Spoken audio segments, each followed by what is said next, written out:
Este programa contém material adulto que pode ser inadequado para alguns telespectadores. A máfia. Uma ordem secreta dedicada à Cosa Nostra, a coisa nossa. Se violar o que sabe sobre esta vida, vai queimar no inferno como este santo queimando em suas mãos. Até recentemente, ninguém sabia ao certo quais eram exatamente as regras da Cosa Nostra. Se você é um bandido, um gangster, que leis você obedece? Agora, pela primeira vez, antigos membros da máfia revelam os códigos que governam este mundo do crime.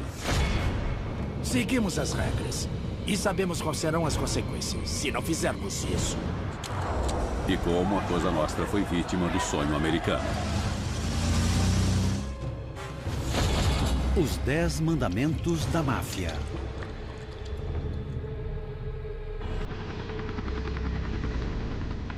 Palermo, Sicília, novembro de 2007. Em um ataque aéreo, a polícia toma de assalto uma vila escondida no alto de uma montanha. Seu alvo, Salvatore Lo Piccolo, chefe dos clãs sicilianos da máfia. Conhecido como o Barão, Lo Piccolo ficou foragido durante 20 anos.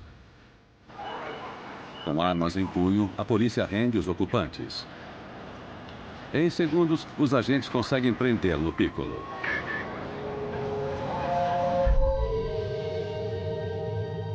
Pela primeira vez, a polícia tem acesso ao esconderijo de um chefão da máfia.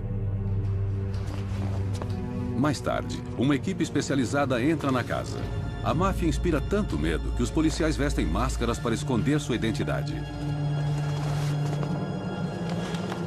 Espalhadas entre xícaras de café e cigarros estão pilhas de textos enigmáticos. Alguns contêm referências em código para transações de negócios. Mas um texto se destaca. É uma lista escrita em italiano. O cabeçalho diz: eu juro ser leal à Cosa Nostra. Se a trair, minha carne irá queimar. A polícia percebe que está diante das regras para o ingresso de membros na máfia. A imprensa chamou de os 10 Mandamentos da Máfia.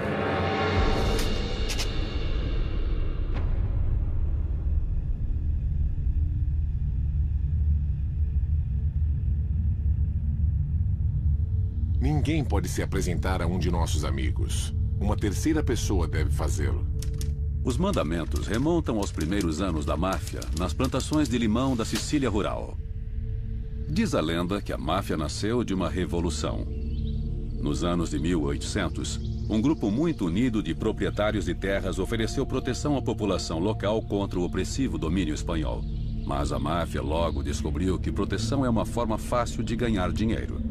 Quando o rei da Espanha partiu, a máfia voltou-se para o crime. No começo do século XX, os Estados Unidos abriram seus portos para os pobres, fracos e famintos. Escondida entre os milhões que buscavam uma vida melhor no novo mundo estava a máfia. Agora, ela é uma tribo secreta com seus próprios códigos e rituais. Seus membros são unidos e reservados.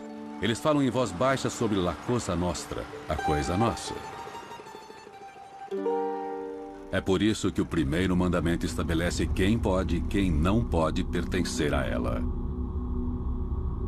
As pessoas que não podem fazer parte da Cosa Nostra são qualquer um que tenha um parente próximo na polícia, qualquer um que se porte mal e não respeite valores morais.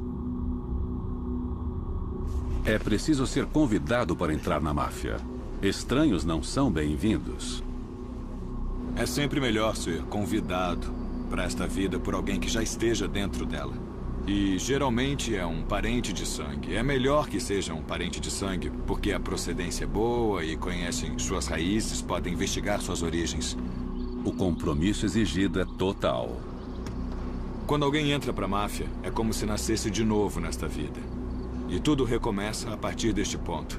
Então, ao fazer o juramento, não há mais volta.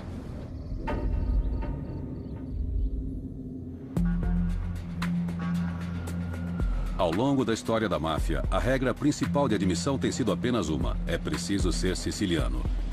Até mesmo Al Capone, talvez o mais famoso gangster do mundo, foi impedido de entrar para a máfia porque não tinha vínculos com a Sicília. Michael Frances nasceu para a máfia. Sua família é siciliana. Seu pai, Sonny, é um membro do alto escalão da família Colombo de Nova York. Sonny quer uma vida diferente para seu filho. Meu pai não queria que eu entrasse nessa vida. Ele queria que eu fosse à escola, fosse um profissional e... Eu pretendia estudar medicina. Cheguei a ser aluno da Universidade de Hofstra, em Nova York. Mas quando seu pai é preso, acusado de extorsão, Michael é atraído de forma irresistível de volta aos negócios da família. No segundo ou terceiro ano da faculdade, eu me aproximei do chefão na época, Joey Colombo, e seus filhos. E eles me disseram, o que você está fazendo na escola? Porque se você não for pra rua e ganhar dinheiro, seu pai vai morrer na prisão. Frances passa os 2 anos seguintes aprendendo a ser um mafioso. É uma iniciação cruel. É uma vida muito violenta. Nós vemos e ouvimos coisas e se somos chamados para fazer alguma coisa, somos obrigados a fazer. E tudo isso faz parte dessa espécie de fase de testes. Apesar de seus vínculos impecáveis com a máfia, Frances enfrenta o teste proposto pelo mandamento número 1. Seu nome é apresentado em uma reunião da Comissão do Crime, o Conselho da Máfia em Nova York. A comissão é formada pelos chefes dos 5 clãs mais poderosos da máfia nos Estados Unidos. Ligados por fortes vínculos de parentesco e fraternidade, a máfia chama seus clãs de famílias. Cada uma das 5 famílias de Nova York recebeu o nome de seu líder original: Bonanno, Colombo, Gambino, Genovese, Lucchese. Agora, seus sucessores decidem o destino dos aspirantes a membros. Existe alguma objeção? Talvez o cara não valha a pena, talvez tenha feito algo no passado, talvez tenha sido um delator. E essas informações circulam por todas as famílias. E só depois a gente passa na inspeção, digamos assim. É um tipo de sistema de segurança. Com a aprovação das 5 famílias, Frances finalmente está prestes a se tornar o que eles chamavam de um homem feito. Recebi uma ligação do meu capitão e ele disse: eu quero que esteja aqui às 9 da noite. E era noite de Halloween, em 1975. E ele me disse, seja pontual e vista um terno. Para se tornar um homem feito, é preciso participar de um ritual de mais de 100 anos. O chefe estava sentado no meio de uma configuração em ferradura. O chefe abaixo e o consigliere estavam à sua esquerda e à direita. E todos os capitães da família estavam lado a lado. Estendi a mão. Ele pegou uma faca, cortou meus dedos, caiu um pouco de sangue no chão. Eu abri as mãos, ele pegou a foto de um santo e colocou fogo nela. Não doeu, queimou rápido. Era só simbólico. E ele disse, esta noite, Michael Frances, você está nascendo de novo para esta nova vida, na Cosa Nostra. E se você violar o que sabe sobre esta vida ou trair seus irmãos a qualquer momento, então você vai morrer e queimar como o santo está queimando em suas mãos. Você aceita? Sim, aceito. Frances agora é um soldado da máfia. Está no último degrau da hierarquia.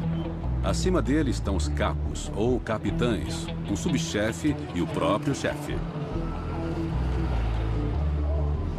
Os homens feitos se autoproclamam homens de honra. É um título criado para inspirar respeito. Dentro da comunidade, no seu bairro, entre seus pares, se você é um homem feito, isso tem um significado. Um repórter policial da Filadélfia, George Anastasia, vem de uma família siciliana e cresceu em uma região tradicional da máfia. Imerso na cultura da Cosa Nostra, ele convive com a máfia diariamente. Pelo menos em uma certa comunidade, ser um homem de honra é importante, especialmente se esse homem for um imigrante sem muitas oportunidades. É como chegar ao topo da cadeia. Olhem, sou um homem de honra. Os mafiosos honram o título de homens de honra. Quando éramos crianças, víamos aquele cara com roupas legais, dirigindo um carrão. Ele fazia apostas, era simpático, dava $1 quando encontrava a gente. Eu não pensava na malícia, na violência e na selvageria. E depois eu percebi que tudo isso era grande parte do esquema. Durante a década de 1980, Michael Frances galga os escalões da família Colombo. Segundo uma revista, ele é um dos 20 mafiosos mais poderosos dos Estados Unidos. Mas durante sua ascensão, a máfia passa por uma mudança.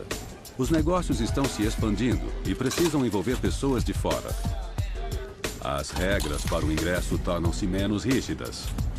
A máfia começa a convocar associados, homens que fazem negócios com a organização, mas não se qualificam como membros. Estes caras eram convocados ou convidados porque eles ganhavam dinheiro com eles. E eles não sabiam muito bem a sua origem, não os investigavam muito bem também. O ingresso na máfia já não depende da origem familiar, mas do dinheiro. Na Filadélfia, Ron Previtt fatura alto e é de origem siciliana. Eu sempre me considerei um clínico geral do crime. Eu fazia de tudo, não me especializei em nada. Uma vez eu disse que tentava cometer um crime todos os dias. Foi o que eu fiz. Só a grana importava.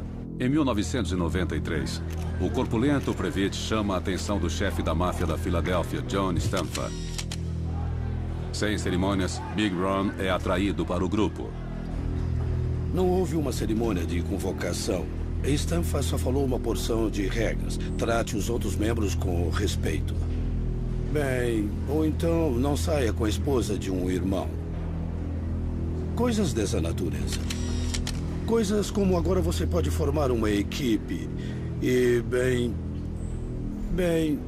ninguém pode ficar contra mim. Eu sou um homem feito. Ninguém pode me atingir. Previtt agora faz parte do círculo íntimo de Stanfa. Mas há um problema. Apesar de sua ascendência siciliana o qualificar como membro, Previtt é um ex-policial, um fato que Stanfa decide ignorar. Esse foi o erro dele. John Stanfa desobedece a um dos mandamentos da máfia. Ninguém que seja ligado à polícia pode fazer parte da Cosa Nostra. Se alguém foi um policial, seja um bom policial ou um mau policial, não pode ser membro da máfia. Isso é contra as regras. Desonesto ou não, Previtt no fundo ainda é um policial. Ele não sente nenhuma lealdade pela máfia. Durante 2 anos ele usa uma escuta para o FBI. Sim, eu fiz isso, usei a escuta. Eu reuni informações e testemunhei no tribunal. Não fiquei pensando que era um rato. E isso não me incomoda. A máfia precisa envolver estranhos em seus negócios, ficando vulnerável à lei. Mas a máfia possui um outro mandamento para erguer a sua última barreira como sociedade secreta. Eu nunca usei a palavra máfia. Só amigos. Os 10 mandamentos da máfia pretendem proteger o clã de estranhos, especialmente policiais e informantes. Ninguém pode se apresentar diretamente a nossos amigos. Uma terceira pessoa deve fazê-lo.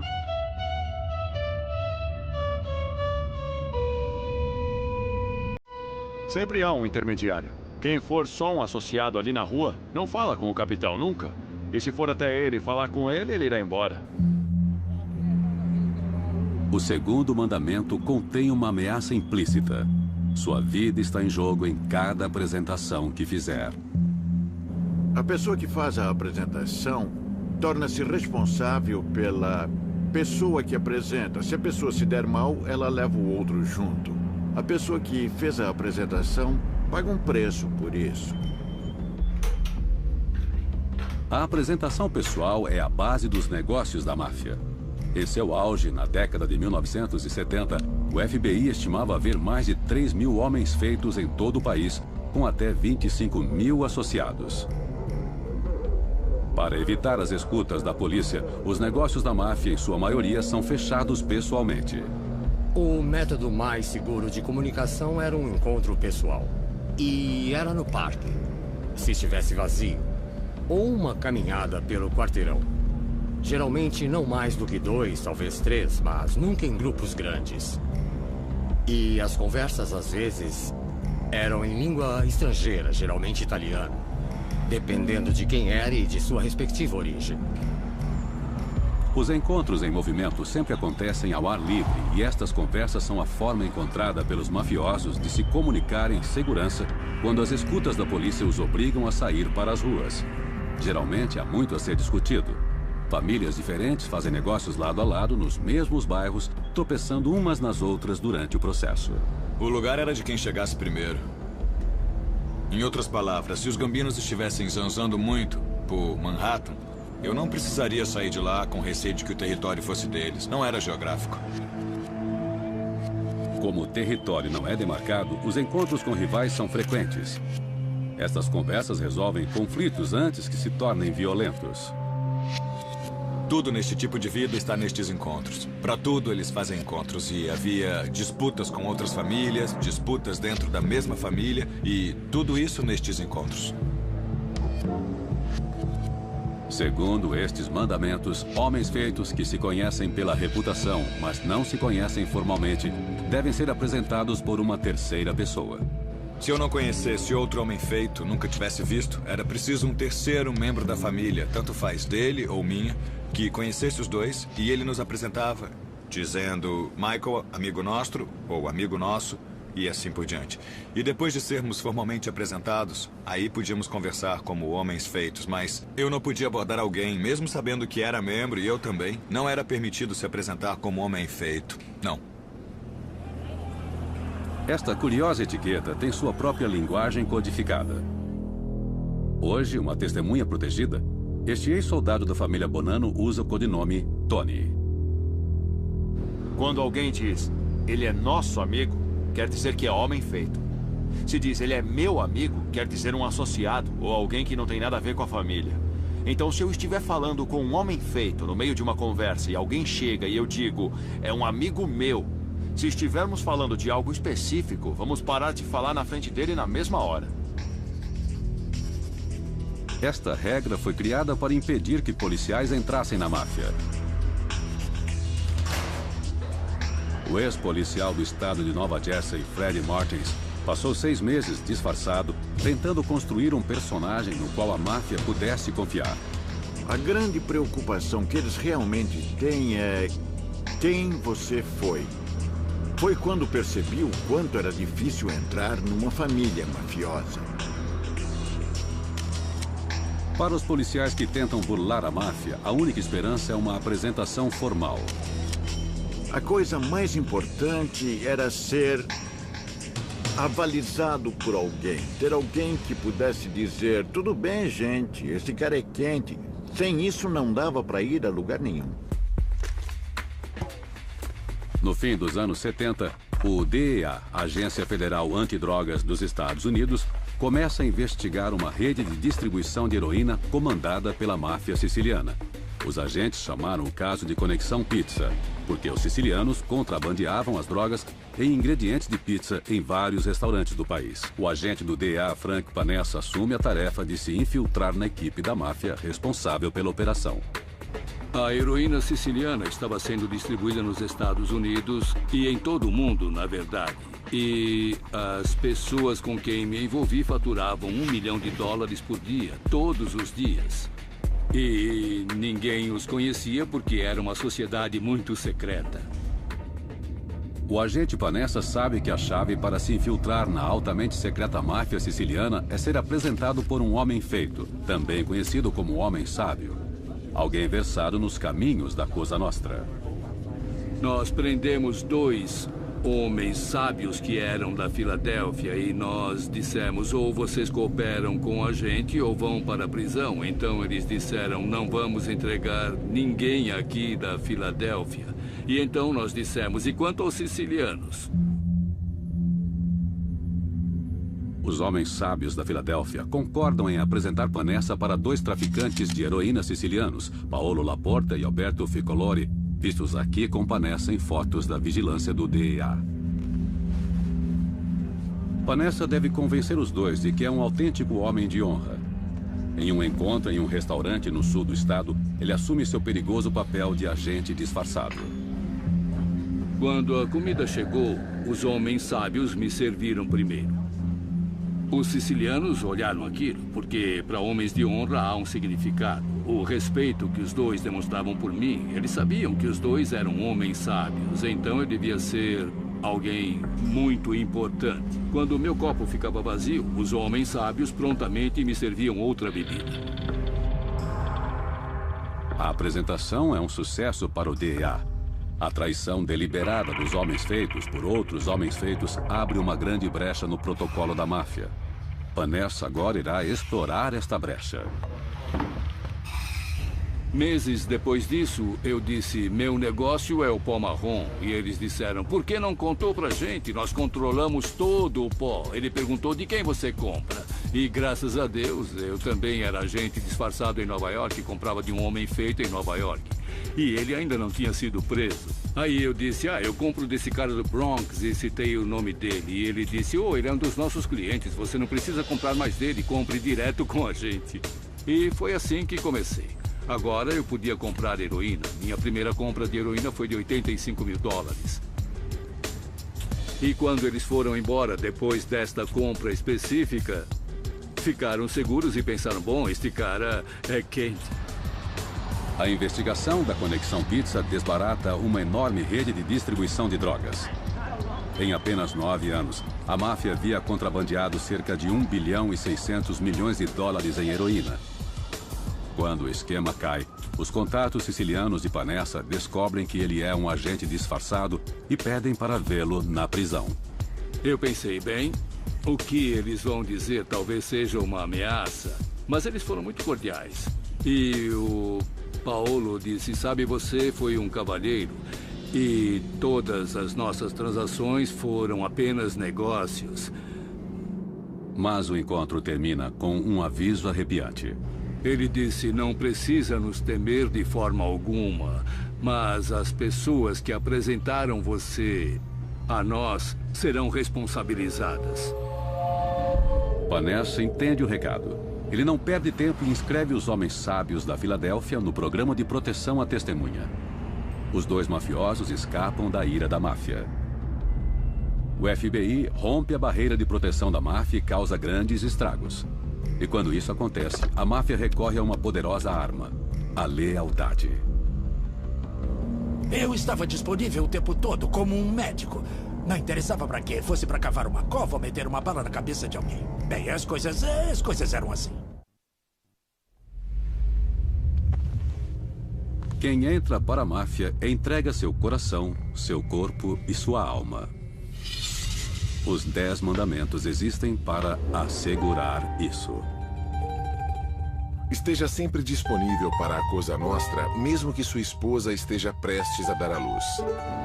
Não existe férias na máfia, não existe licença médica na máfia, não há turno de 8 horas na máfia. Depois de sua iniciação em 1975, Michael Francese torna-se um soldado da família Colombo em Nova York. Seu capitão, ou capo, revela a realidade que ele irá enfrentar. Quando fui submetido ao juramento, me disseram que deveria estar disponível para servir a família 24 horas por dia, 7 dias por semana. E isso significava, nas próprias palavras que o chefe usou naquela época, que se minha mãe estivesse doente e agonizando no leito de morte e a família me chamasse, eu teria que abandonar minha mãe para servir a família, porque a família seria a coisa número 1 em minha vida daquele dia em diante. Francese agora enfrenta uma ronda infinita pelas ruas. Ele precisa fazer parte de vários esquemas que rendem dinheiro para seu chefe. É assim que a máfia trabalha. Tem que seguir as regras. Quem não seguir e não for visto dessa forma, como um cara que segue as regras, obedece ordens, em que se pode confiar, ficava um tempo na geladeira. E para mim isso era quase tão ruim quanto qualquer outra consequência que eu pudesse enfrentar. Quando a Cosa Nostra chamava Francese para um serviço, não havia desculpas. Ele devia largar tudo. Eu não podia dizer, olha, eu tô brincando com os meus filhos agora, ou tô com minha mulher. Fosse o que fosse, eu tinha que largar tudo e ir. E a melhor política que eu adotei foi não dar desculpas. A menos que houvesse uma emergência real, eu largava tudo e ia. Mas um dia, apesar de tomar cuidado, Francese chega 10 minutos atrasado a um encontro agendado por seus superiores. Depois de repreendê-lo, seu chefe marca uma nova data. No dia seguinte, me ligaram de novo e disseram para eu ir para um tipo de quartel-general na época e para estar lá às 3 da tarde. Eu cheguei lá às 3 e me disseram para esperar do lado de fora, pois eles iriam me pegar. Bom, às 5h30 não tinha aparecido ninguém. Eu não me mexi, fiquei lá. E quando era 15 para as 7, eu me lembro bem, o chefe e o capitão passaram por lá e disseram, entendeu o recado? Eu disse sim, e eles disseram, vai para casa.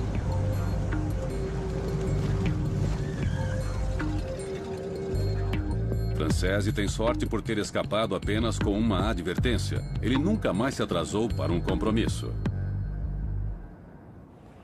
Para os membros da máfia que estão nos escalões mais baixos da hierarquia, não existem segundas chances. Henry Hill, imortalizado no filme Os Bons Companheiros, é o antigo sequestrador da família Lucchese. Como associado, Hill deve demonstrar seu comprometimento diariamente. O Jimmy me ligava, o Paul me ligava. Me encontre no saguão do aeroporto e visto uma gravata, ou seja, não esqueça de trazer 2 pistolas com você. Eu tinha dinheiro. Estava disponível o tempo todo como um médico, sempre à disposição. Não interessava para quê, fosse para cavar uma cova, meter uma bala na cabeça de alguém. Bem, as coisas eram assim. Hill anda com mafiosos que atiram primeiro e perguntam depois. O Tommy fazia marcas na pistola sempre que matava alguém. E eu matei 27, tenho 32 marcas. Esses caras eram doentes assim. Ele sabe que atrasos podem colocar sua vida em risco. Se marcar um encontro com essa gente, é melhor aparecer. Porque senão... Eu mesmo vi John Gott detonar um cara com um bastão porque ele não apareceu no encontro. Entendeu? Atrasar-se demonstra desrespeito. E o que é pior, indica irresponsabilidade. Na máfia, é preciso saber em quem se pode confiar. Mas abandonar tudo depois de uma ligação pode causar complicações, especialmente se os mafiosos estiverem com pessoas que não conhecem seus códigos de trabalho. Quando Tony está jantando com a família de sua namorada, ele recebe uma ligação de um colega mafioso, exigindo que se encontrem para roubar um traficante de drogas. Bom, eu estava na casa dela e ele ligou. Eu sabia que tinha que ir, mas eu meio que tentei tirar o corpo fora. Por fim, Tony cede, inventa desculpas para a família de sua namorada e sai para trabalhar. Cortávamos a linha do telefone, entrávamos pela porta de trás e às vezes pela da frente, quando estava aberta. A gente entrava e acabava com eles. Algumas noites depois, Tony está dirigindo com sua namorada. Nesse dia, eu estava com a minha namorada no carro. Se lembrar que havia um rolo de fita isolante e 2 máscaras de esqui no chão, no banco de trás do carro. Quando paramos no posto de gasolina, eu saí do carro. Era um dia de verão e ela encontrou as máscaras de esqui e a fita isolante. E ela quis saber para que serviam. Somente quando se torna sua esposa é que ela descobre ter se casado não apenas com um homem, mas com uma instituição. Uma instituição que trata as mulheres como propriedade. A necessidade de lealdade da máfia se estende até a intimidade de seus membros.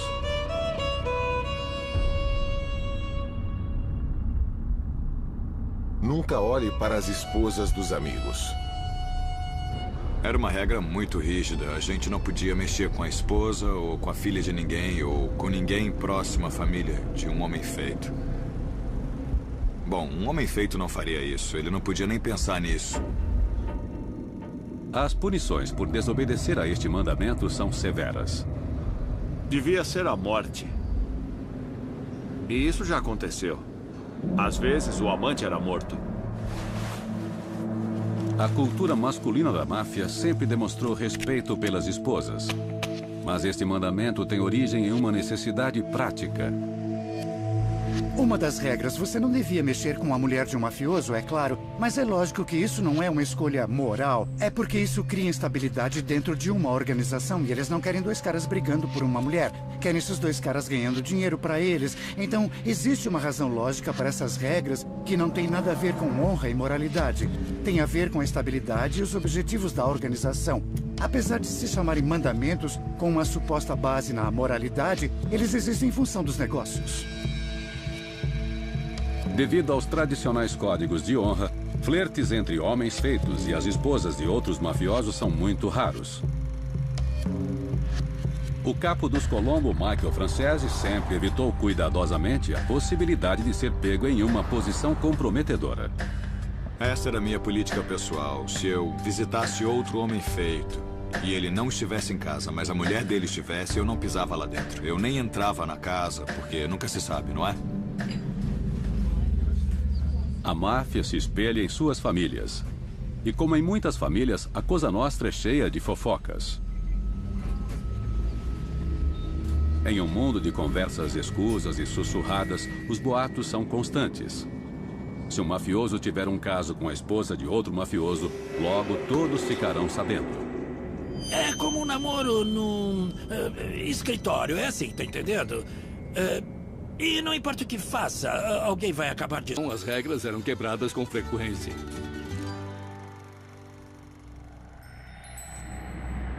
Talvez o mandamento mais importante esteja nas entrelinhas.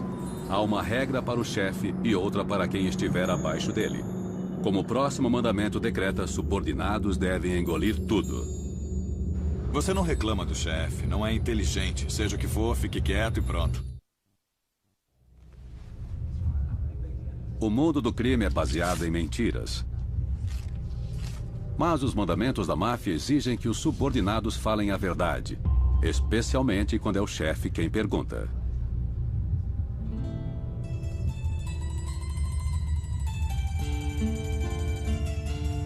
Se lhe pedirem qualquer informação, a resposta deve ser verdadeira. Não dava pra mentir nunca pra eles, nem mesmo uma mentirinha. Não sei, eu só falava a verdade pra me beneficiar. Mas se fosse pra eu me dar mal, eu mentia na cara dura. Contar mentiras faz parte da vida nas ruas. As mentiras servem para protegê-los da polícia, melhorar sua reputação e até mesmo salvar suas vidas. Muitas vezes meu capitão me disse, minta, não admita isso, não admita nada. E meu pai também dizia, jamais admita nada, fique calado. Então, isso faz parte do pacote. Mas conhecimento é poder. Os chefes só se mantêm no topo se souberem o que está havendo. Os mafiosos mentem para seus chefes como todo mundo mente para seus chefes, entende? Os mafiosos enganam seus chefes e enganam seus subordinados. Na máfia, a verdade é um alvo móvel. Os chefes esperam que seus soldados mintam. Eles depositam sua confiança nos homens que mentem menos. Imagine um encontro entre dois caras e um capitão.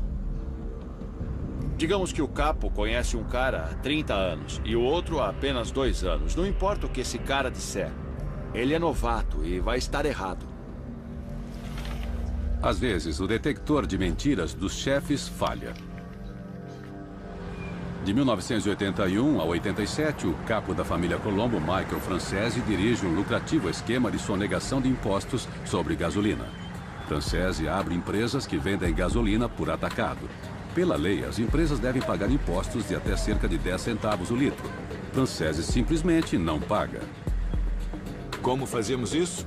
Muito simples. O governo era muito atrasado no recolhimento de impostos. Se nós não pagássemos no primeiro trimestre do ano, eles avisavam pelo correio. Mas lembrem-se, todos os dias a caixa registradora tilintava. O dinheiro entrava todo santo dia. Resumindo, a gente os despistava por uns 9 ou 10 meses antes que viessem fazer uma auditoria e ficassem furiosos com tudo isso. Mas antes disso, fechávamos tudo usando a próxima empresa. Era um ciclo. Nós pulávamos de uma licença para outra e fizemos isso por 7 anos e nunca conseguiram nos pegar.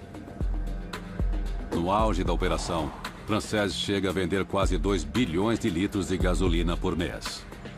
Faturávamos entre 8 e 10 milhões de dólares por semana. E só em impostos de gasolina era muito dinheiro. Mas os chefes de Francese suspeitam que ele não esteja sendo honesto. Eles o chamam para um encontro. Eu tinha de encontrar um cara, o Jimmy, no centro da cidade. Era tarde, umas 11 da noite. E eu vou ser sincero, eu estava sentado no banco do passageiro, o Jimmy dirigindo e tinha alguém atrás de mim. E eu estava bem nervoso. Eu não sabia se seria o meu fim com tudo o que estava acontecendo. Pensei, o que será que esses caras acham que está acontecendo? Eu saí do carro e me levaram para uma sala. Quando a porta se abriu, eu me lembro muito bem. Eu não sabia se seria a última coisa que eu veria. Francese sabia que se os chefes pensassem que ele estava mentindo, não hesitariam em matá-lo. Me disseram, Michael, ouvimos falar que você talvez esteja ganhando mais dinheiro do que fala pra gente. Você anda com ideias de se virar sozinho dentro dessa família? E eu disse, isso é absurdo, que papo é esse? Se tiverem provas, me mostrem. Eu ganho mais grana do que qualquer outro já ganhou pra esta família. E eu não estou ameaçando vocês de forma alguma. Se o cara com quem eu faço isso se encrencar, ele não conhece ninguém. Eu sou o único cara que ele pode ferrar. Vocês saem ganhando de qualquer jeito. E eu estou sendo questionado sobre isso. E foi o que eu disse. E também não há nenhuma verdade nisso. E não havia.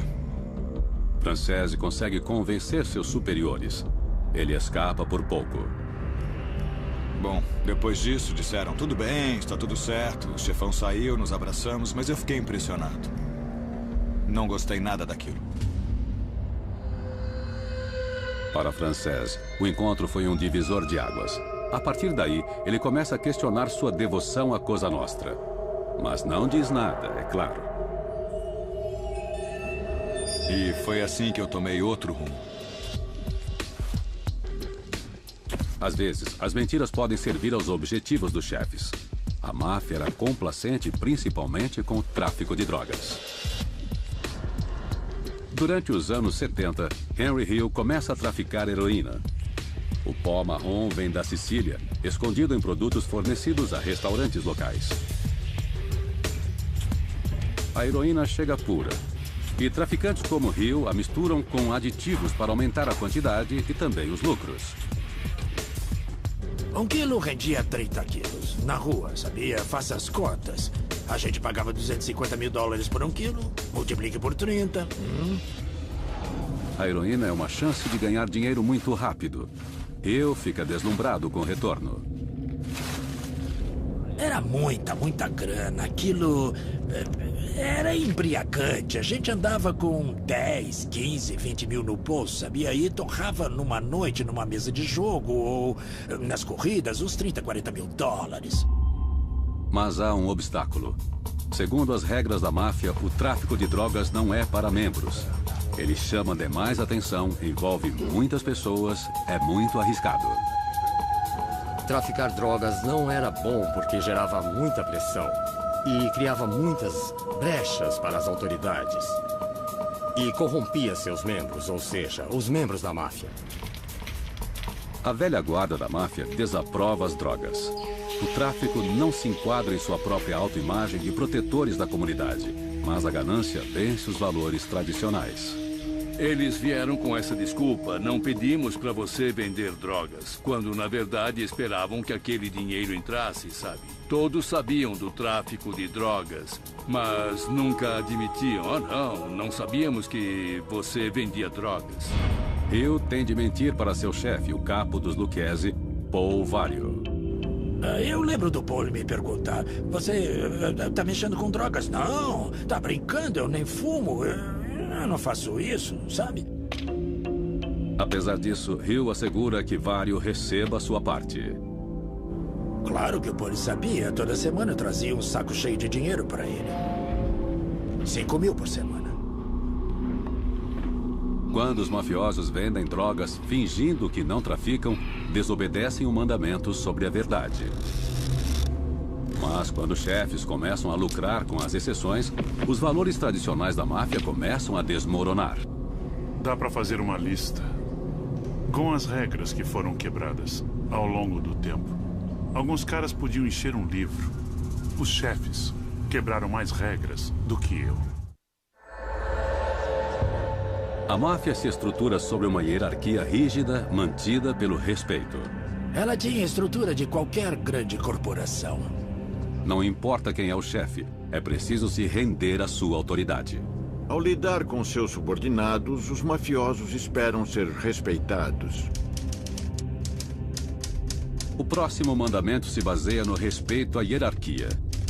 Quando esta regra é quebrada, as consequências podem ser fatais. Compromissos devem ser respeitados. Filadélfia, década de 90. A família mafiosa da cidade perde seu líder. Uma nova geração está prestes a assumir o controle. Skinny Joe Merlino, de 31 anos, lidera uma facção que os jornais chamam de os Jovens Turcos. Merlino e seus homens têm raízes profundas na Filadélfia. Eles eram filhos, sobrinhos e primos da organização Scarfo. Eram leais uns aos outros. Não adiantava falar sobre mandamentos, não significava nada para eles. A lealdade era o único conceito que eles entendiam. Merlino espera assumir o lugar do chefe. Mas a comissão, o Conselho da Máfia em Nova York, não concorda. Ele decide apoiar um candidato mais maduro, John Stanfa, de 53 anos. Stanfa morava na Filadélfia há mais de 20 anos, mas havia nascido na Sicília. Ele não tem raízes no estado. Nova York vê Stanfa com bons olhos. Mas a facção de Merlino se ressente com a indicação. Alguns chefes da máfia não conseguem o respeito que deveriam. E ele era visto como um estranho. E os mafiosos da Filadélfia não o respeitavam. Na verdade, eles o confrontaram diretamente, sabe? As coisas pioram com um choque de estilos. Merlino e Stanfa têm visões muito diferentes sobre como um chefe deve ser. Stanfa é mais discreto. Ele dirige uma pizzaria durante o dia e o crime organizado à noite. Stanfa era da Sicília. Era da velha guarda e ficava mais na dele. Sabe, não era de se exibir. Mas era mafioso até os ossos. Já Merlino adora os holofotes. Ele contrata um cinegrafista para registrar os bastidores de sua rotina diária. Joey não era um chefe tradicional, digamos assim. Joey gostava de jogar. Gostava da vida noturna. Gostava de sair.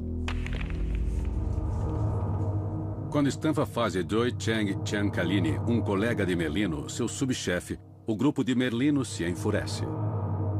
Eles veem a indicação como uma estratégia para enfraquecer sua facção. Stanfa transformara Joey Chang em um alvo.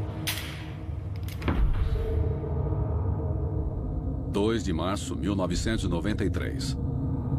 Às 5h58 da manhã, uma câmera de vigilância do FBI filma um carro encostando na porta da lanchonete que serve de base para Joey Chang. Uma escuta instalada no local grava sons que mais parecem os de uma carnificina. Um atirador desconhecido atira 5 vezes em Joey Chang. Chang é atingido na cabeça, no pescoço e no peito, mas sobrevive milagrosamente. Ninguém é acusado pelo ataque. Stanfa vê o atentado como um desafio à sua autoridade. Como chefe, ele deve recorrer ao comando superior. Ele liga para Tommy Gambino, um membro de destaque da Comissão do Crime da Máfia em Nova York. Os dois conversam em um dialeto siciliano. Mas naquele momento o FBI já está em seu encalço. Esta é a transcrição em inglês da conversa narrada por atores. Esses caras são um bando de parasitas que merecem ter as cabeças arrancadas. Pra falar a verdade, eles estão me deixando maluco. Se nós não nos ajudarmos, então... E você não pode se comprometer em me ajudar? Nós temos tudo. Só precisamos de 4 postos desconhecidos. Como eu disse, estamos à sua disposição para o que você precisar. Mas Gambino está apenas sendo diplomático. A comissão não interfere nas disputas internas das famílias. O conceito de franchising talvez descreva melhor o que era a máfia nos Estados Unidos. Não era uma corporação no sentido de que a sede em Nova York ou qualquer outra controlava tudo. Não era assim. Eles aprovavam um líder, indicavam um deles como chefe e era tarefa do chefe dirigir aquela família. Stanfa percebe que terá de agir sozinho. Em 5 de agosto de 1993, um pistoleiro de Stanfa atinge Merlino enquanto caminhava pela rua com o irmão de Joey Chang, Michael.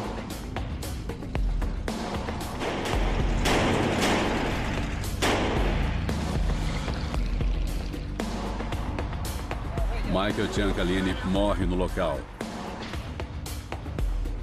Merlino escapa com um ferimento.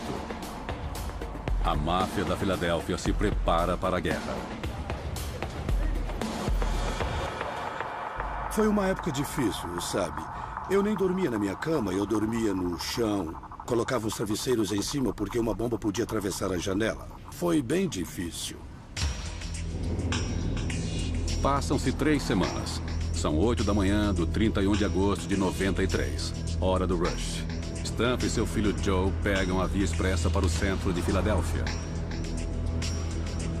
No volante está Fred Aldrich, um dos guarda-costas de Stanfa. Sabíamos que viria uma retaliação, era uma questão de tempo. Então eu olhava pelo retrovisor e pelos espelhos laterais o tempo todo. Foi quando notei uma van e não gostei nada do jeito dos caras. Fiquei de olho. De repente, eu vi o clarão das armas e disse, John, é com a gente. E então, eu fiz ele se abaixar. Quando virei pro Joey, bum, a bala atravessou a janela. E ele caiu. Joe Stanfa leva um tiro no rosto. Aldrich tenta escapar dos agressores. Eu parava e andava pra frente. Eu freava o suficiente para ficar atrás deles, bem no para-choque. A tática de Aldrich funciona. Frustrados, os pistoleiros desistem. John Stanfa escapa ileso. Seu filho se recupera, mas Aldrich fica chocado com o ataque. Quando nos pegaram na via expressa, foi a coisa mais estúpida que já vi na minha vida. Eu disse, isso vai atrair todas as autoridades, todos os policiais da cidade. Eles podiam ter matado umas 50 pessoas. Eu disse, olha, John, é o começo do fim. Aldrich tem razão. A guerra chama a atenção demais. A máfia da Filadélfia havia perdido de vista o mandamento tradicional, respeitar seus superiores. Para a facção da Filadélfia, esta regra já não vale nada. Foi tudo por ganância. Pelo todo-poderoso dólar. Enquanto você trouxesse um saco cheio de dinheiro, podia quebrar todas as regras que quisesse. O negócio da máfia é ganhar dinheiro de todos os modos possíveis. Mas as próprias leis da máfia decretam que não se pode mentir para obter lucro pessoal. Não é permitido se apropriar do dinheiro que pertence a outros membros ou famílias. É um estranho mandamento para uma organização criminosa. Não roubarás. Você pode mentir, roubar, enganar, fazer de tudo para ganhar dinheiro para a família, mas não faça isso dentro dela. É claro, o mandamento só se aplica ao roubo entre mafiosos. Segundo o FBI, a máfia ganha incríveis 100 bilhões de dólares por ano. Mais do que a Boeing, Coca-Cola e até a Microsoft. A máfia ganha dinheiro de milhares de diferentes formas. Eu mexia com um jogo ilegal, tinha um negócio com apostas. Operações com cassinos, sindicatos, indústria alimentícia. A gente roubava as carrocerias, depois o caminhão inteiro. Essas carrocerias de 12 metros valiam uma boa grana. A gente tinha que passar pra frente e eu passava. O jogo era espinha dorsal. As pessoas adoram apostar. Elas adoram jogar. Tínhamos muita gente lá dentro. Eu costumava entrar na cozinha com uma pistola. Passava pela cozinha, ia até as caixas registradoras, roubava todo mundo e me mandava. Fiz isso muitas vezes. Na máfia, o dinheiro vem de baixo para cima. É um esquema tradicional. Os associados entregam uma parte de seus lucros aos soldados, que então pagam uma porcentagem a seus capos, e assim por diante, até chegar ao chefe. Se eu sou seu capo e você rende algum pra mim e eu também dou lucro ao chefe, todos ficam felizes. No topo desta cadeia de lucros está o chefe. A gente sempre cuidava do chefe, ele sempre levava o dele. Henry Hill é um antigo associado da família Lucchese de Nova York. Seu capo sempre recebia uma parte igual na partilha. Se havia 4 caras envolvidos no sequestro, uma parte sempre era dele. Então eram 5 caras. Se ganhassem 100 mil, cada um levava 20 mil. E ele sempre levava a parte dele. Para ganhar sua parte, o chefe só precisa concordar com a ação. Sua bênção é um tipo de política de segurança contra mafiosos rivais. Faça o que tem de fazer. Fature pra gente, se for preciso, mande bala. Assim funcionava a organização. Como um príncipe medieval, o chefe só se comunica com seus subordinados por meio de intermediários. Durante a década de 90, o ex-soldado Fred Aldrich assume o papel de porta-voz do chefão da máfia da Filadélfia, John Stanfa. Quem queria chegar até ele vinha falar comigo. Claro, eu era o ouvido do John. Eu dizia, olha, o Tony teve uma ideia. Ele sorria e dizia, tudo bem.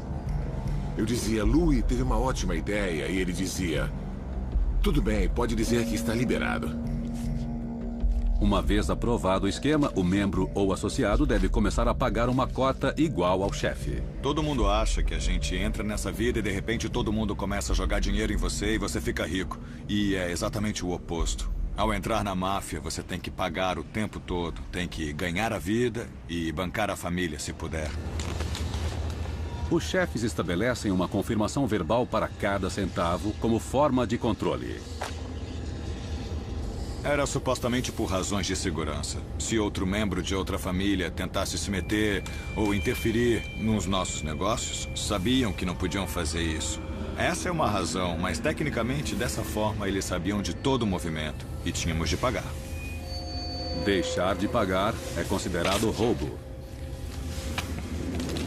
O ex-soldado da família Bonanno, Tony, está no programa de proteção à testemunha. Ele é um dos poucos homens que enganaram seu chefe e sobreviveu para contar. O Natal chegava antes lá em casa. Então eu mandava o dinheiro para onde eu devia mandar. Em 99, Tony começa a extorquir lojas de produtos pornográficos em Manhattan. A pornografia é um alvo fácil. Eu não chantageava uma loja em que uma senhora e um velhinho faziam cerâmica. Eu explorava um negócio que funcionava em uma área nebulosa da lei. É o tipo de negócio que a gente podia ameaçar e extorquir toda a semana. A técnica de Tony é simples e brutal. Eu entrava, me apresentava e fazia amizade com o dono. Depois eu dizia, escuta, se alguém tentar entrar aqui, eu sei como é esse negócio. Se alguém tentar entrar aqui, te ameaçar ou tentar roubar a sua grana, me liga, eu posso ajudar você. E uma semana depois eu mandava um moleque com um bastão de beisebol.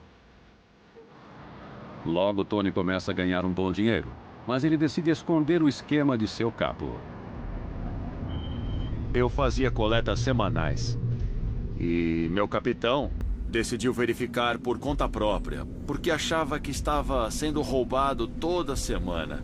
Então ele visitou as lojas e falou com as pessoas diretamente. Ele descobriu que eu estava roubando, descobriu que eu ficava com tudo. Tony está marcado para morrer. E uma das tradições da máfia é que você conheça o seu assassino. Eu conhecia metade desses caras. Eles estavam no meu batismo. Mas quando você descobre que está marcado, então não tem volta. Eles não desistem. Não vão mandar um e-mail dizendo, quer saber de uma coisa? A gente mudou de ideia, a gente pensou melhor, falamos com o cara, ele é barra limpa, então vamos deixá-lo viver. Os meses passam e nada acontece. Para Tony, os negócios continuam como sempre. Uma noite, eles finalmente me pegaram. Eu estava em um bar, saí pra rua pra fumar e um carro encostou. Atiraram em mim umas 15, 18 vezes, eu não sei, muitas vezes. Tony corre até seu apartamento. Eu não sabia se eles viriam atrás de mim depois.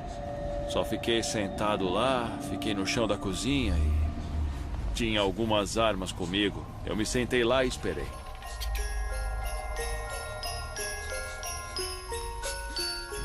Parece loucura, mas eu pensava o tempo todo que o Papai Noel viria me matar, porque eu lembrava do capitão vestido de Papai Noel quando eu era criança. Nunca vou esquecer esse pensamento. Tony consegue fugir de seus agressores naquela noite. Mas seu encontro com a morte o faz questionar sua lealdade. Logo depois, ele decide cooperar com o FBI. Nem todos têm tanta sorte. Em 81, na Filadélfia, Frank Flores D'Alfonso, um importante agenciador de apostas e associado da máfia, se recusa a repassar parte dos lucros para o novo chefe, Little Nick Scarfo. Bom, o Nick queria que o Frank Flowers soubesse que havia um novo xerife na cidade. E que ele tinha que pagar. Na época, Eugene Milano é um soldado da máfia da Filadélfia. O Frank disse, eu não estou mexendo com nenhum negócio agora. E se estivesse, eu pagaria, sem problemas. Bom, Filadélfia pode ser uma cidade grande, mas no nosso meio, todo mundo sabe o que o outro está fazendo. Scarfo ordena que Salve Testa, um de seus capos, dê uma lição em Frank Flowers. Testa vai conversar com Milano. O Sal disse para ele, Frank, escuta, a gente sabe que está faturando. E você tem que pagar, fique sabendo. Esse é o último aviso. Mas ele não quis ouvir. Em outubro de 81, Testa atrai Frank Flowers para um encontro perto de sua casa, próximo ao mercado italiano.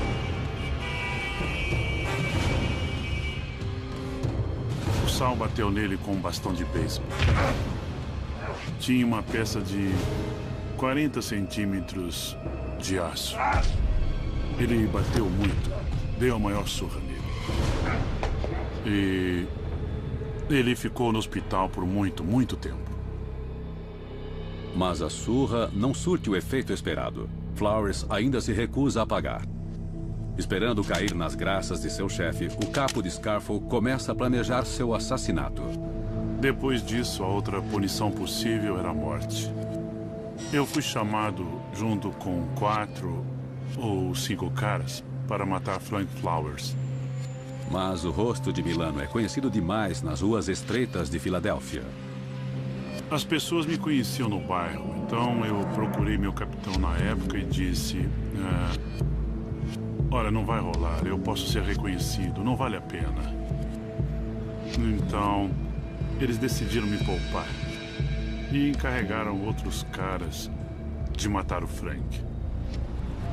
Frank Flowers D'Alfonso finalmente assassinado em julho de 85.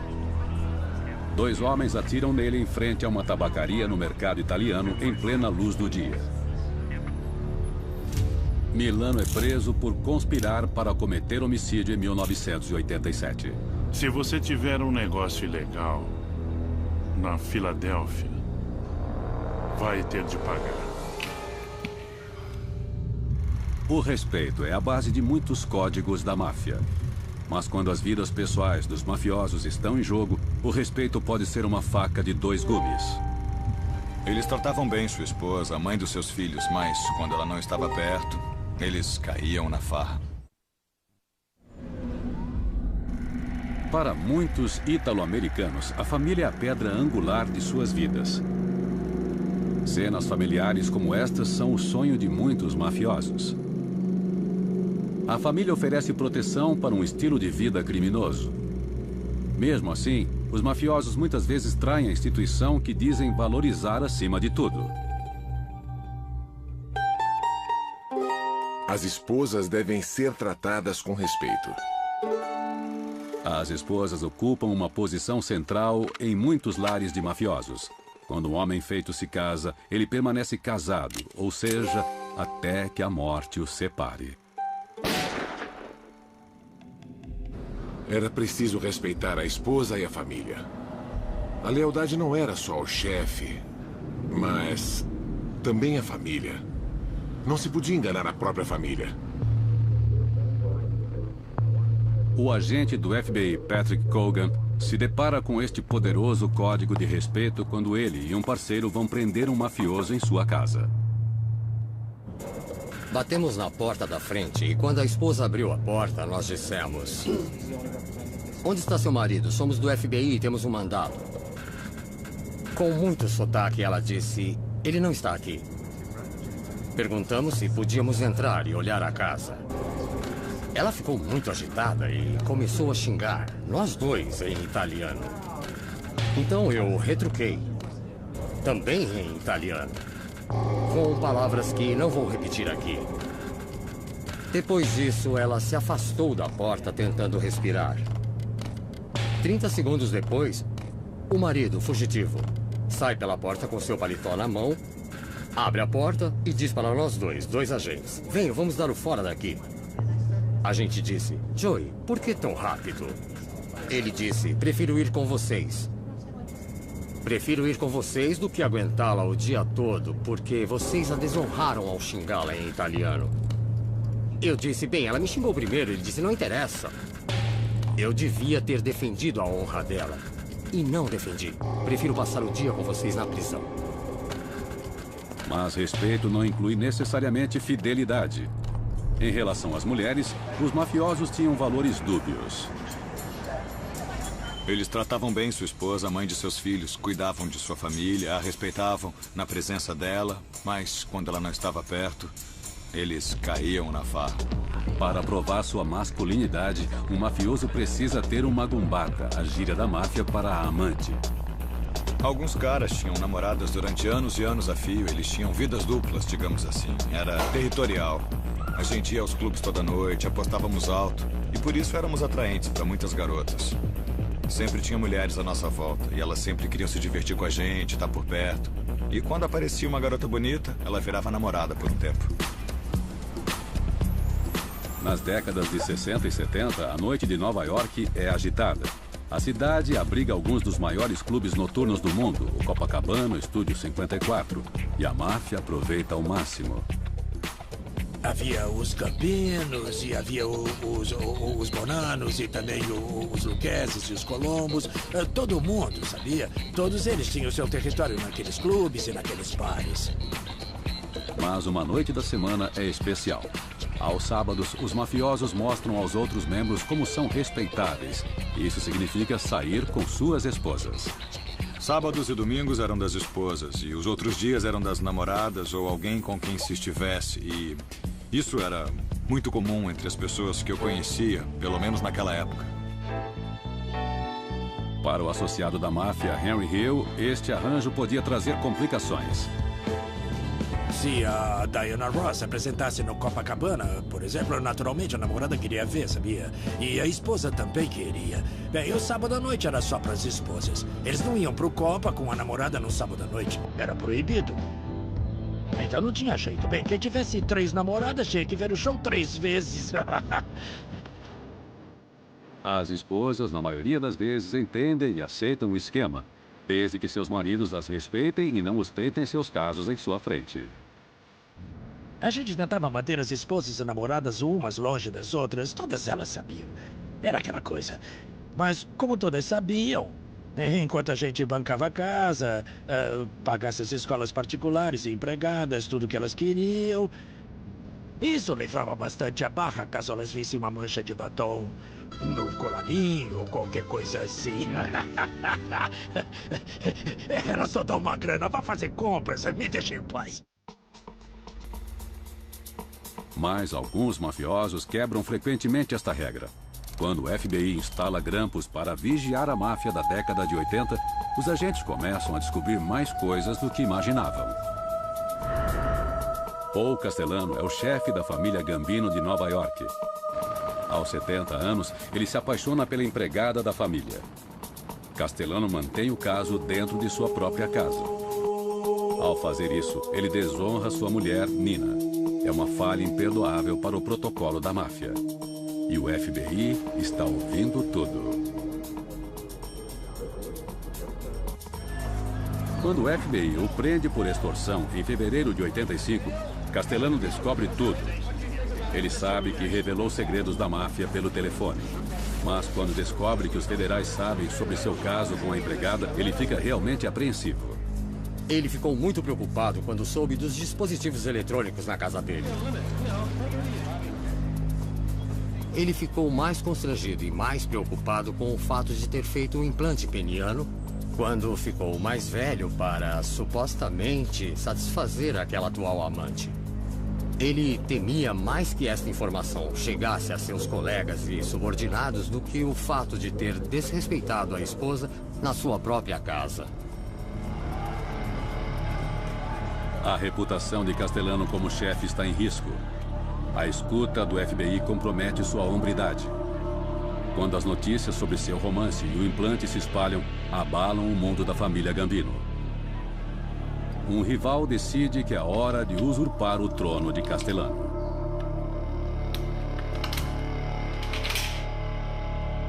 Em dezembro de 85, Castellano é solto sob uma fiança de 3 milhões de dólares. Ele e seu subchefe, Tommy Bilotti, saem para comer nesta churrascaria em Manhattan. Eles não chegam a passar pela porta da frente. Os assassinos ficaram observando o carro de Castellano. Quando apareceram na frente do Sparks, abriram fogo e mataram os dois.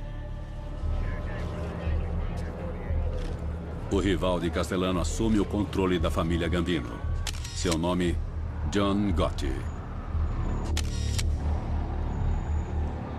Gotti chega ao topo desprezando os mandamentos, mas logo descobrirá que o orgulho precede a queda.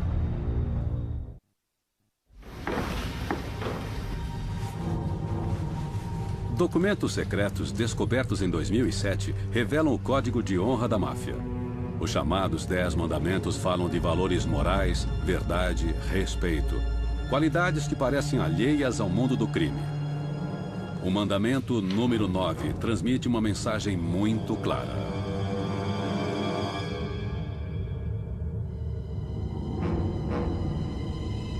Não frequentem bares nem clubes. Mas impossível de ser cumprida. Eu passava a vida dentro desses lugares. Umas 6 noites por semana eu estava em algum clube, seja em Manhattan, Long Island ou qualquer outro lugar em que eu estivesse, no país inteiro. Eu não sei de onde essa regra veio, mas com certeza não a seguimos. Mafiosos e bares combinam como uísque e soda. Os bares e clubes são locais onde eles fecham negócios. Em todo lugar, sempre havia uns 4 ou 5 clubes que pertenciam aos homens feitos. Sempre havia alguma coisa acontecendo. Se alguém tivesse muitos casacos de mim que não conseguia passá-los para frente, talvez fizesse isso por ele. Era uma rede de negócios. Mas este mandamento tem um significado mais profundo. Sociedades secretas não devem se expor publicamente.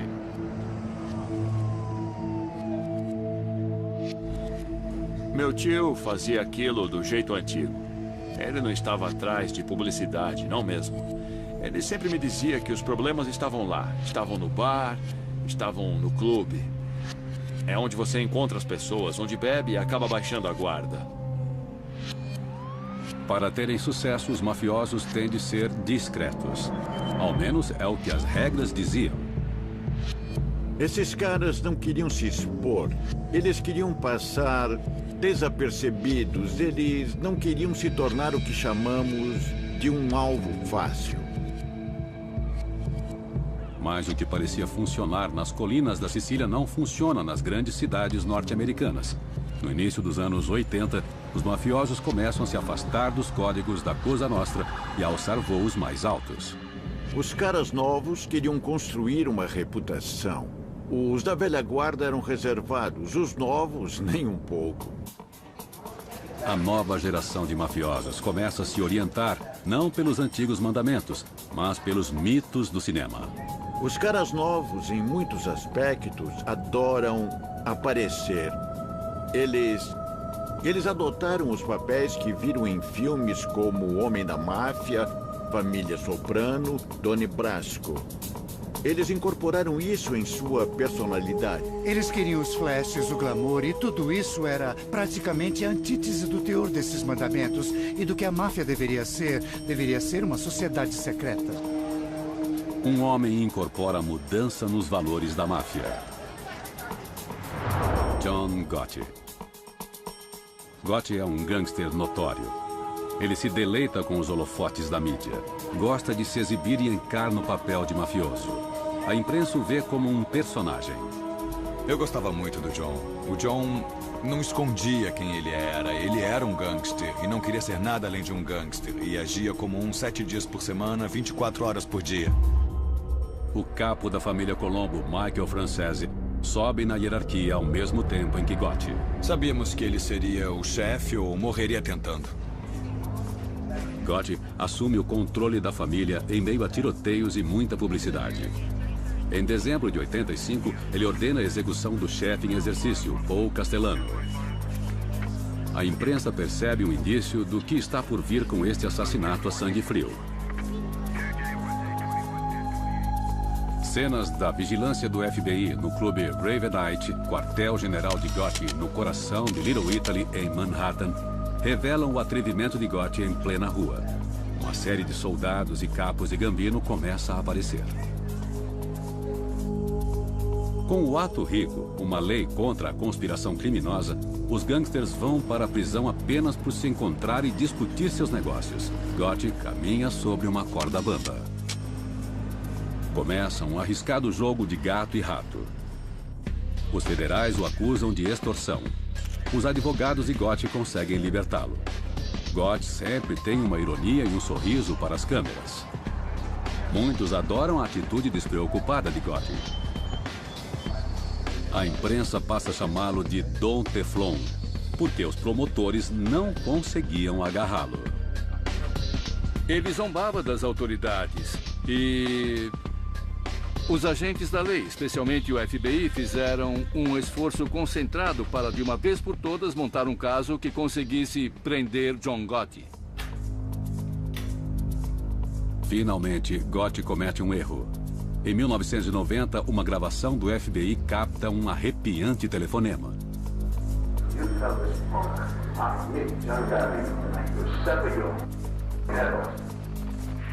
Uma ameaça de morte é tudo o que os promotores precisam.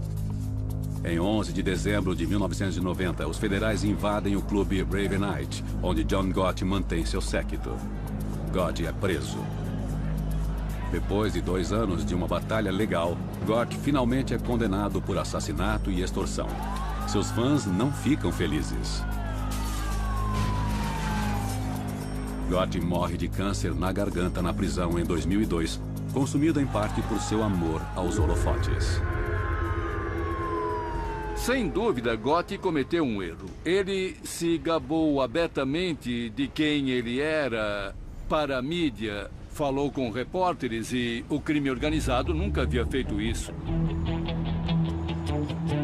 Os holofotes da publicidade também se voltam para o capo da família Colombo, Michael Francese.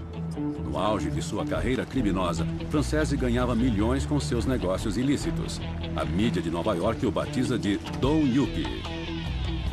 Don Yuppie. A mídia me deu esse apelido. Eu não gostava disso. Eu não gosto do termo Yuppie, mas eu acho que é porque eu era jovem, eu estava no negócio, vestia ternos e eu também fazia muito sucesso. Mas os caras na rua não se atreviam a me chamar assim porque sabiam que eu não gostava. Francese sai de Nova York e vai para a Flórida. Ele se envolve em um novo negócio, produção cinematográfica. Eu produzi um filme que tinha cenas de dança break, um musical com muita música e dança, e eu usei muitos meninos em risco, porque nós filmamos em bairros violentos, bairros infestados de gangues. Desta vez, a publicidade é positiva para Francese. O prefeito de Miami Beach se encanta pelo fato de o filme de Francese afastar os garotos de problemas e lhe concede a chave da cidade. Our police department, as well as the rest of the city, is delighted to have you, and any courtesies that they can extend to you, they will be happy to do so. Francese mal pode disfarçar o que sente. O que eles não sabiam na época é que eu havia aberto um esquema de sonegação em Miami, na Flórida. Enquanto me davam a chave da cidade de um lado, eu roubava os impostos de outro. Mas, durante a festa de estreia do filme, sua vida secreta está prestes a se tornar pública. Me pediram uma entrevista. Mike, a TV local quer falar um pouco com você na saída. Eu estava bem cansado, eu disse, tá bom. Brian Ross era um repórter da NBC. Eu não o reconheci, eu não sabia quem ele era. Aí ele começou a falar da festa e coisa e tal, e de repente ele disse isso. The FBI says you're a member of the Colombo Mafia family. Eu sabia muito bem onde ele queria chegar. Meu parceiro ficou furioso, ele saiu na mesma hora.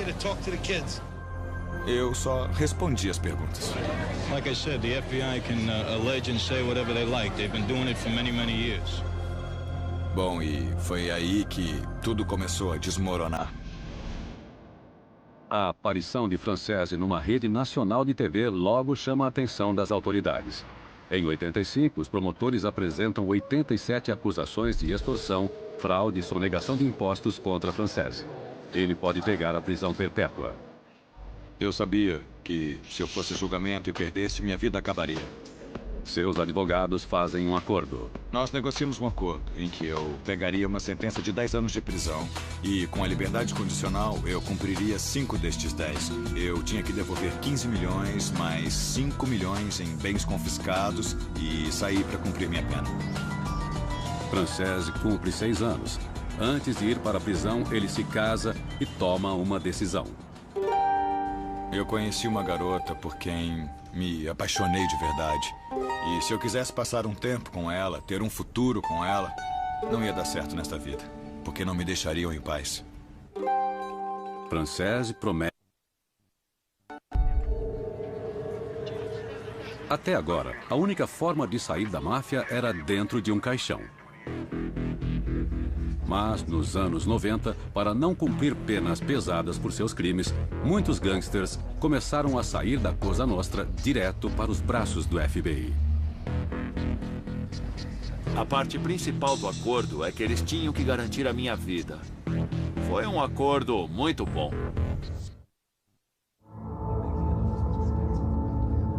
Este é o maior pecado segundo os 10 mandamentos da máfia, e os mafiosos sabem muito bem disso. Não importa o que você faça, jamais se envolva com a polícia. Mesmo quando éramos crianças, a gente não entregava os outros. As coisas eram assim, sabe? A gente não contava para as nossas tias o que o nosso primo tinha feito, mesmo se fosse sério.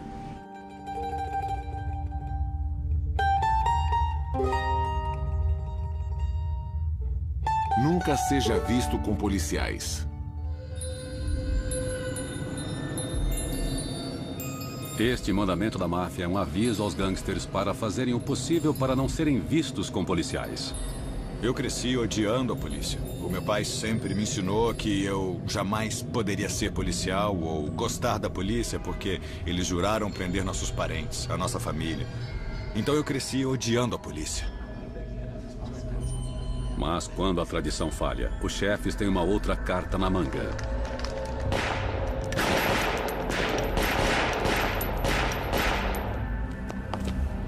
O medo.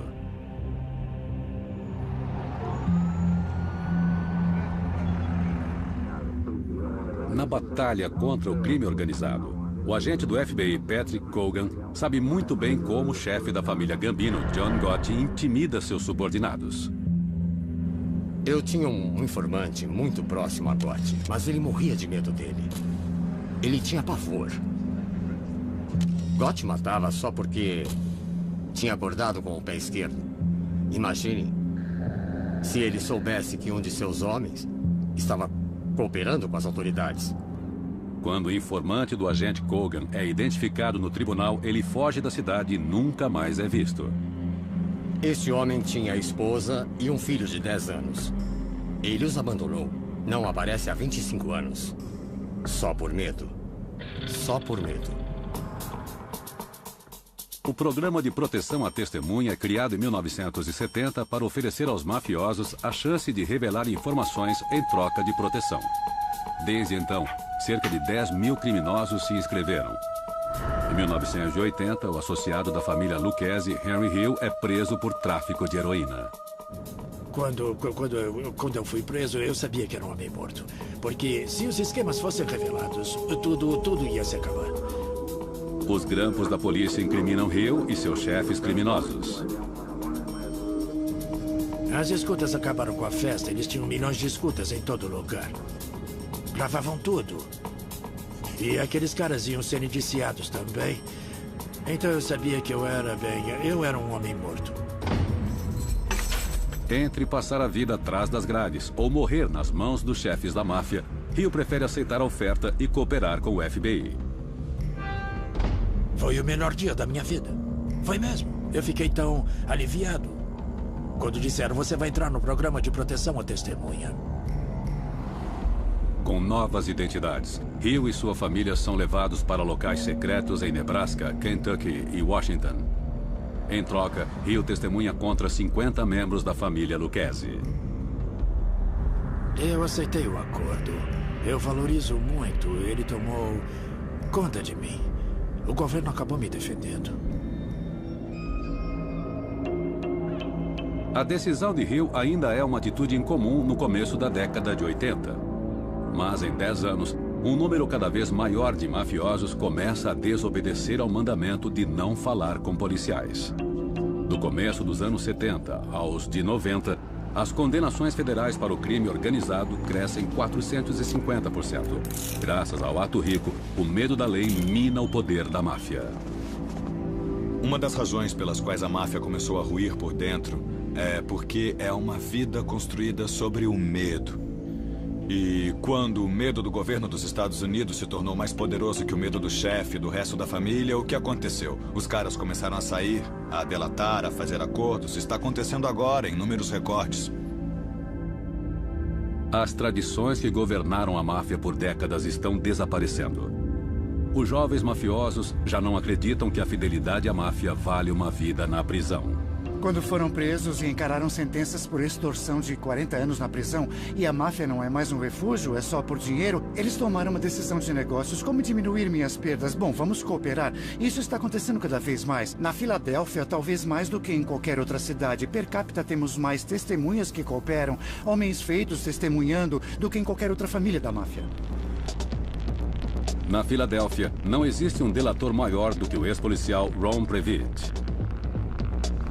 Eu sempre fiz de tudo para sobreviver a vida toda, porque eu era um bandido consumado. Em 1993, o chefe John Stanfa transforma Previtt em seu guarda-costas. Big Ron retribui a confiança de Stanfa usando uma escuta. Previtt não acredita nas regras da máfia. Bem, talvez no começo, quando eu entrei no esquema, as regras fossem respeitadas. Mas eu garanto que essas regras eram quebradas todos os dias da semana. 2 vezes aos domingos. Em 95, as provas fornecidas por Previtt ajudam o FBI a condenar John Stanfa pelas acusações de extorsão e assassinato. O chefão da Filadélfia pega 5 penas consecutivas de prisão perpétua. Com Stanfa atrás das grades, Previtt agora mira em direção a seu rival, Skinny Joe Merlino.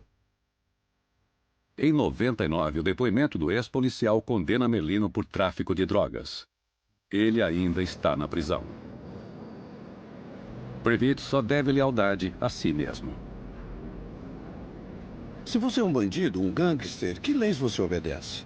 Você rouba, assalta, vende drogas, faz tudo errado. A expressão mais verdadeira que já ouvi é que não existe honra entre ladrões. Talvez por ter se desviado dos mandamentos que já a governaram, a máfia nos Estados Unidos está em declínio. Em vez de honra, lealdade e respeito, resta apenas a ganância. Todos esses caras só querem saber de ganhar dinheiro. Eles já não estão interessados em todo aquele respeito. A máfia havia perdido o contato com suas origens.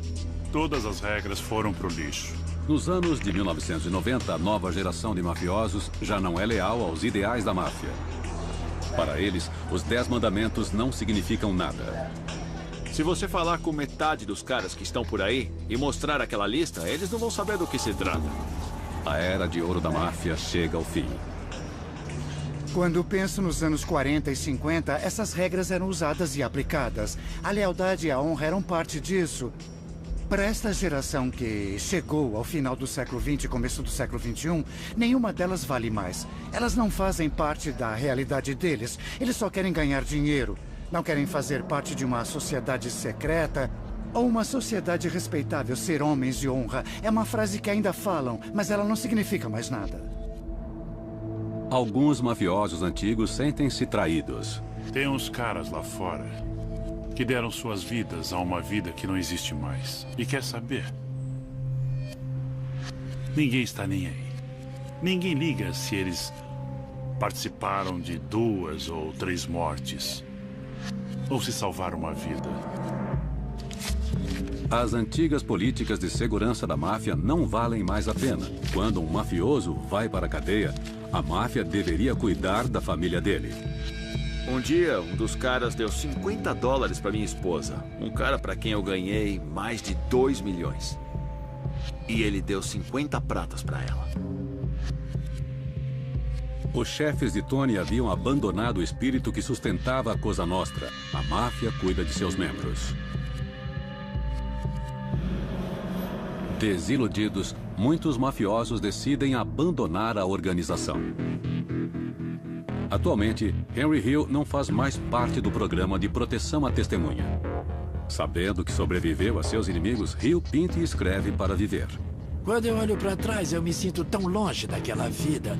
Eu não acredito, sabia? Quando eu vejo essas coisas na televisão ou nos filmes, que eu fiz parte daquela coisa, eu acho tudo tão estranho, sabia? Gene Milano ainda está no programa de proteção e é grato por ter esta segunda chance. Eu acho que muitas pessoas não sabem como é bom ir trabalhar todo dia. Saber quanto vai receber. Conhecer os seus limites. Gastar o que pode gastar quando puder. Isso se perdeu naquela vida. Mas alguns acham difícil abandoná-la. Se me arrependo de ter deixado aquela vida? Bom, olha, eu lutei contra isso durante muitos anos. Eu senti que tinha traído um juramento, mesmo sabendo que era errado. Ele estava tão entranhado dentro de mim que eu tive muita dificuldade para lidar com isso. Michael Frances nunca delatou seus companheiros. Ele fez algo pior. Ele entregou o próprio coração pulsante da Cosa Nostra. O que eu aprendi sobre esta vida está dentro da minha mente e do meu coração e eu não vou esquecer isso facilmente. Eu vou carregar isso pela vida, essa é a verdade. Mesmo em decadência, a máfia não perdoa nem esquece. Eu não subestimo esses caras. E eu sei que se eles realmente quisessem, eu podia me dar mal. Eu tenho um clube, os caras frequentam clubes. Talvez um deles me veja lá e resolva ligar para Nova York, se tiver vínculos lá, e pode dizer, olha, adivinha quem tá aqui, é o Frances. Ele quer ser um herói, eles dão uma ordem, eu vou até o estacionamento, bum, eu já era. Frances talvez se torne vítima do código que lutou tanto para defender. Os mandamentos não têm mais poder dentro da máfia. Mas a violência que os acompanhava ainda é muito real.